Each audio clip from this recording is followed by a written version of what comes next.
Hello students, welcome to toppers zone. तो आज की इस वीडियो के अंदर हम देखने वाले हैं क्लास 9th का chapter number 3 atoms and molecule, जिसकी हम एनसीईआरटी एक्सरसाइज की स्टार्ट करने वाले हैं, जो कि पेज नंबर 43 पर है। तो हम स्टार्ट करेंगे क्वेश्चन नंबर 1 से। और अगर आप हमारे चैनल पर न्यू है तो चैनल को सब्सक्राइब कर दें और बेल आइकन को जरूर प्रेस करें, जिससे आपको आने वाली सारी नोटिफिकेशंस मिल सके एंड वीडियो को पूरा एंड तक देखें। और अगर आपको कोई भी डाउट रहता है, आप हमारा टेलीग्राम डिस्कशन ग्रुप या फिर व्हाट्सएप ग्रुप भी ज्वाइन कर सकते हैं, जिसका लिंक आपको डिस्क्रिप्शन बॉक्स में मिल जाएगा। तो स्टार्ट करते हैं क्वेश्चन नंबर 1 से। देखते हैं क्या चीज़ गिवन है और क्या हमें फाइंड आउट करना है। A 0.24 gram sample of oxygen and boron was found by analysis to contain 0.096 gram of boron and 0.144 gram of oxygen. Calculate the percentage composition of the compound by the weight. पर क्या find करना है? Percentage boron की find out करनी है पूरे compound के अंदर से, एंड परसेंटेज हमें ऑक्सीजन की फाइंड आउट करनी है पूरे कंपाउंड के अंदर से। तो हम सॉल्यूशन देखते हैं और साथ साथ इसमें समझते हैं। तो फॉर्मूला भी आपको पता होना चाहिए कि परसेंटेज का फॉर्मूला किस तरह से होता है। तो सबसे पहले हम परसेंटेज ऑफ बोरोन अगर निकाल रहे हैं तो फॉर्मूला हमारा हो जाएगा mass of boron in compound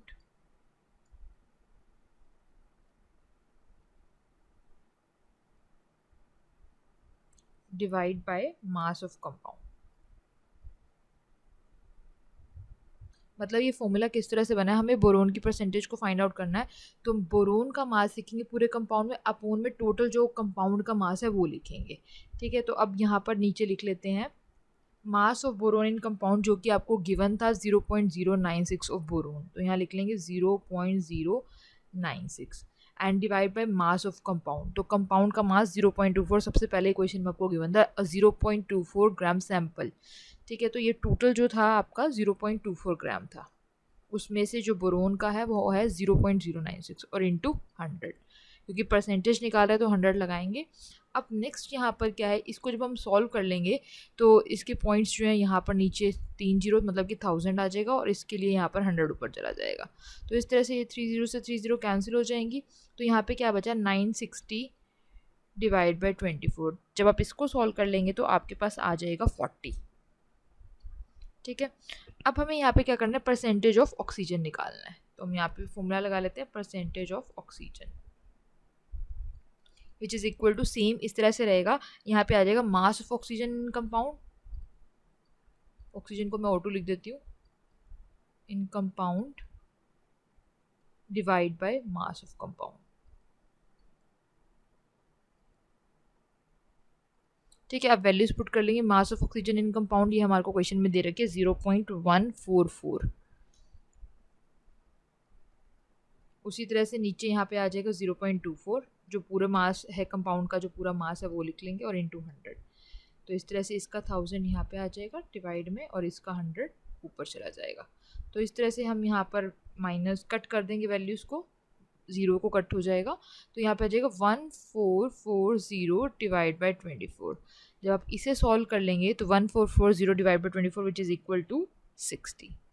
तो बहुत सिंपल था, यहाँ पर हमें परसेंटेज फाइंड आउट करनी थी, जो हमने फाइंड आउट कर लिया है यहाँ पर। ठीक है, अब नेक्स्ट क्वेश्चन देखते हैं, क्वेश्चन नंबर 2।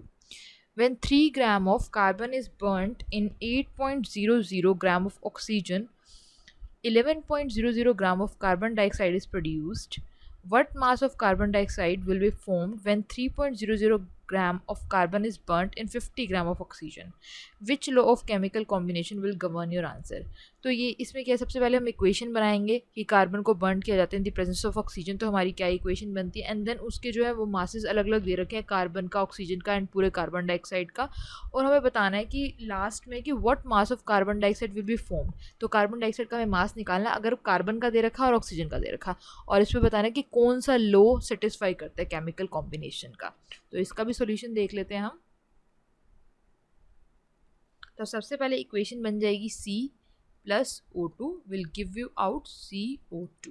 ठीक है, क्वेश्चन में गिवन है 3 gram of carbon is burn, तो यहाँ पे क्या आ जाएगा 3 ग्राम।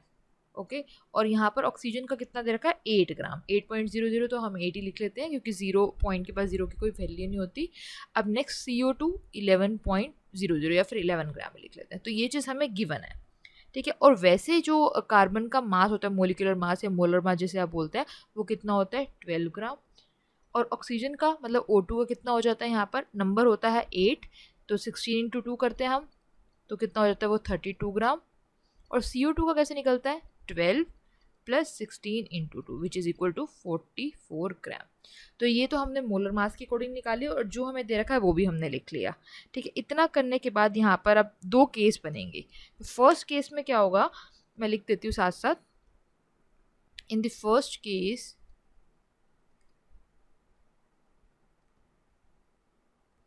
3 gram of carbon is burned in 8 gram of oxygen to form 11 gram of CO2। जो चीज़ हमें गिवन है तो हम ये लिख लेते हैं 3 gram of carbon is burnt in 8 gram of oxygen to form 11 gram of CO2। ठीक है, जो चीज़ हमें गिवन थी वो हमने सिंपल लिख लिया है यहाँ पर। अब नेक्स्ट देखते हैं यहाँ पर क्या करना है हमें। ठीक है, अब सेकंड केस में क्या हो जाएगा कि हमें 3 ग्राम कार्बन दे रखा है। तो यहाँ पर क्वेश्चन में देख सकते हो आप 3 gram of carbon is burned in 50 gram of oxygen which law of chemical combination will govern your answer. तो हमें इस चीज़ के लिए फाइंड आउट करना है CO2 का मास कितना होगा। तो सेकंड केस में लिखते हैं हम in this second case 3 gram of carbon must also combine with 8 gram of oxygen only। ठीक है, यहाँ पर हमने क्यों लिखा है 3 gram of carbon must also combine with 8 gram of oxygen only, क्योंकि यहाँ पर हम मास कितना दे रखा था 8 ग्राम। ठीक है, अब यहाँ पे क्या आ जाएगा दस the same amount of carbon dioxide will be obtained, क्योंकि यहाँ पे कितना दे रखा था कार्बन डाइऑक्साइड 11 ग्राम, जब फर्स्ट केस में था 3 ग्राम कार्बन जो हमारी कंबाइन हुई है 8 ग्राम ऑक्सीजन के साथ और प्रोड्यूस किया उसने 11 ग्राम CO2। तो सेकंड केस में भी क्या हो जाएगा 3 ग्राम ही carbon must also combine with 8 gram of oxygen only, और कितना प्रोड्यूस करेगी that will obtain only the 11 gram of CO2। तो लिख लेते हैं thus the same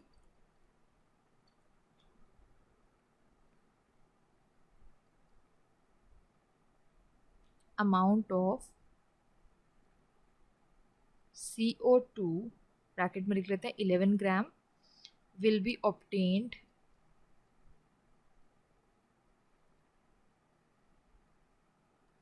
even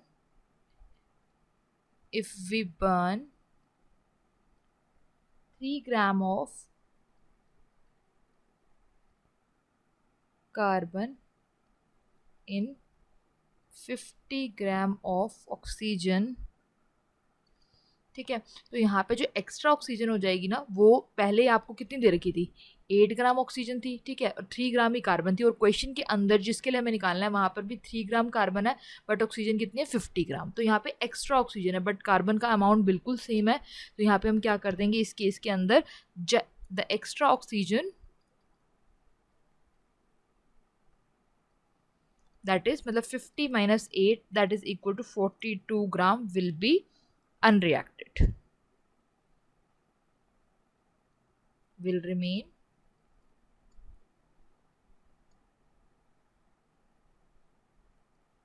unreacted क्योंकि ये एक्स्ट्रा ऑक्सीजन थी। क्वेश्चन नंबर 1 और क्वेश्चन नंबर 2 फाइनल एक्सरसाइज का एटम्स एंड मॉलिक्यूल का।